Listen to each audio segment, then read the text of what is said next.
ഇരുമുടിക്കെട്ടും പേറി പടിപതിനെട്ടും കേറി ഇവർ വരുന്നയ്യ നിന്റെ ശരണമന്ത്രവുമാ.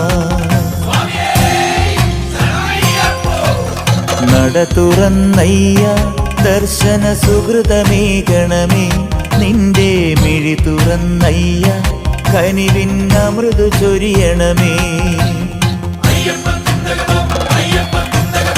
ഇരുമുടിക്കെട്ടും പേറി പടിപതിനെട്ടും കേറി ഇവർ വരുന്നയ്യ നിന്റെ ശരണമന്ത്രവുമാ.